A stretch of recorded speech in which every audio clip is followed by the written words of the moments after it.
Selamat datang di Rumah Bahasa. Pada video kali ini kita akan belajar mengenai memahami tabel dan grafik.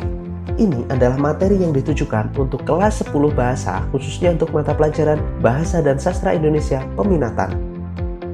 KD yang akan kita pelajari adalah KD 3.1, yaitu menafsirkan informasi dari suatu tabel dan atau grafik dengan membaca intensif. Tujuan pembelajaran kita kali ini yang pertama adalah mampu menjelaskan pengertian dan jenis-jenis tabel dan grafik. Yang kedua, mampu menguraikan manfaat dan langkah-langkah membaca tabel dan grafik. Dan yang ketiga, mampu memerinci pokok-pokok informasi tabel dan atau grafik dengan membaca intensif. Apa itu menafsirkan? Menafsirkan adalah menangkap maksud, arti, atau makna. Menafsirkan tabel atau grafik artinya menangkap maksud, informasi, atau makna yang terdapat dalam tabel dan grafik. Ada 4 materi yang akan kita pelajari pada kesempatan kali ini. Yang pertama, definisi tabel dan grafik. Yang kedua, unsur-unsur tabel dan grafik.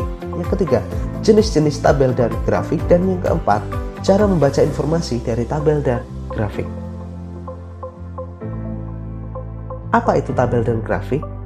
Baik, mari kita pelajari lebih lanjut.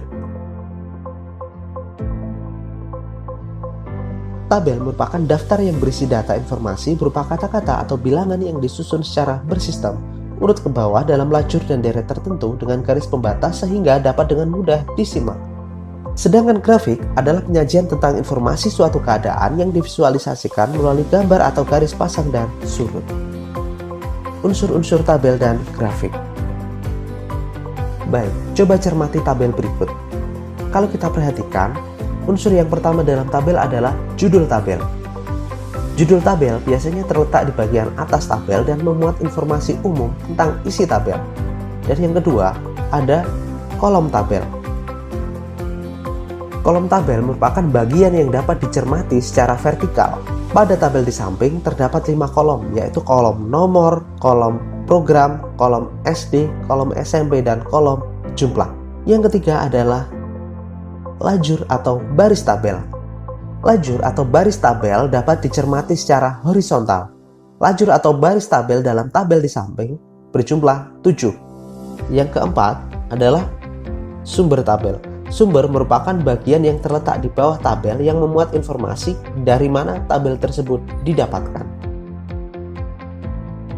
Unsur-unsur grafik. Kalau kita cermati, unsur yang pertama adalah judul.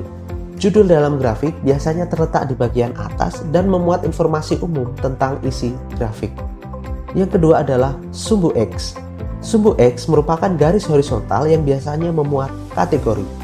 Kemudian yang ketiga ada sumbu Y. Sumbu Y merupakan garis vertikal yang digunakan untuk memuat besaran frekuensi angka. Kemudian ada garis. Garis atau batang biasanya digunakan untuk menjelaskan pergerakan data yang terjadi pada sumbu X dan sumbu Y. Yang kelima adalah keterangan atau legenda. Legenda merupakan bagian yang menunjukkan keterangan pada data yang disajikan. Kita lihat pada grafik di samping bahwa yang berwarna merah menunjukkan keterangan terkonfirmasi, yang berwarna hijau menunjukkan pasien yang pulih, kemudian yang berwarna ungu menunjukkan pasien yang meninggal. Kemudian yang keenam ada sumber. Sumber merupakan bagian yang terletak di bawah grafik yang memuat informasi berupa asal atau dari mana grafik diperoleh. Jenis-jenis tabel dan grafik. Tabel dan grafik memiliki beberapa jenis, diantaranya sebagai berikut. Jenis tabel. Yang pertama adalah tabel kontingensi, yang kedua adalah tabel baris dan kolom. Tabel kontingensi merupakan tabel yang memuat informasi secara umum. Sedangkan tabel baris kolom biasanya menyajikan informasi secara mendetail.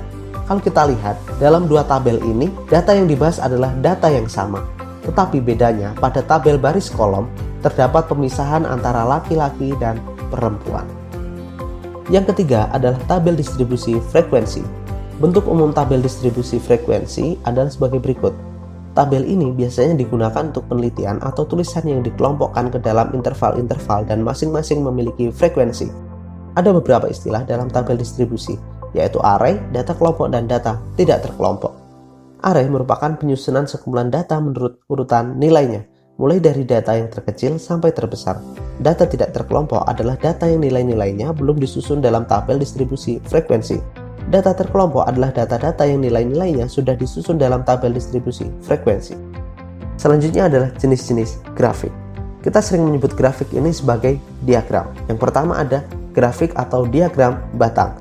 Grafik batang adalah salah satu jenis grafik yang banyak digunakan karena mudah dimengerti. Grafik ini biasanya digunakan untuk membandingkan data satu dengan data yang lain.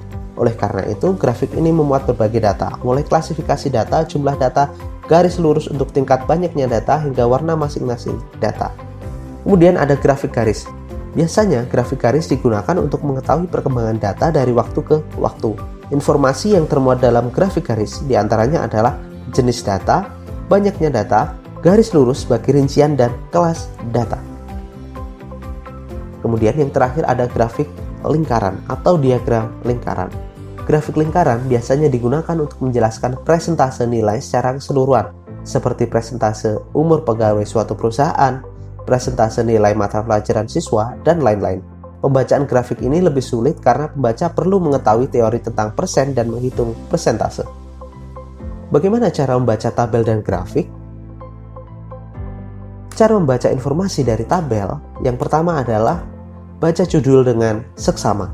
Mencermati judul akan membantu kita untuk memahami data secara umum. Kemudian, baca keterangan dalam tabel. Keterangan dalam tabel akan membantu kita untuk melihat data yang dibahas secara lebih rinci. Langkah ketiga adalah mengajukan pertanyaan mendasar. Mengajukan pertanyaan dasar seperti 5W1H membantu kita untuk memahami informasi lebih dalam tentang isi tabel. Misalnya kita bisa mengajukan pertanyaan apa, di mana, berapa jumlahnya, bagaimana perkembangannya, dan bagaimana simpulannya. Kemudian yang terakhir adalah fokus pada tujuan awal. Fokuslah pada tujuan awal, informasi apa yang ingin kalian peroleh dari tabel yang kalian baca. Cara membaca informasi pada grafik. Pada prinsipnya, membaca informasi pada grafik sama dengan membaca informasi pada tabel. Yang pertama, kita harus mencermati judul. Mengapa judul? Karena di dalam judul terdapat informasi umum tentang isi grafik. Kemudian, cermati keterangan atau legendanya.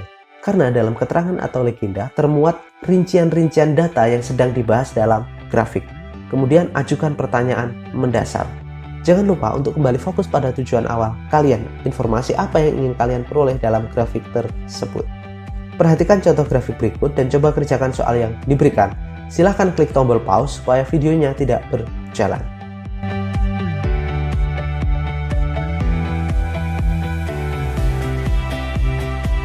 Jika kalian sudah selesai mengerjakan soal tentang grafik, coba perhatikan tabel berikut dan coba kerjakan soal yang diberikan. Silahkan klik tombol pause supaya video tidak berjalan. Sebelum meninggalkan video ini, jangan lupa klik tombol subscribe.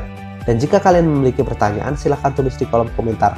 Like dan share jika video ini menurut kalian membantu kalian dalam belajar. Salam literasi.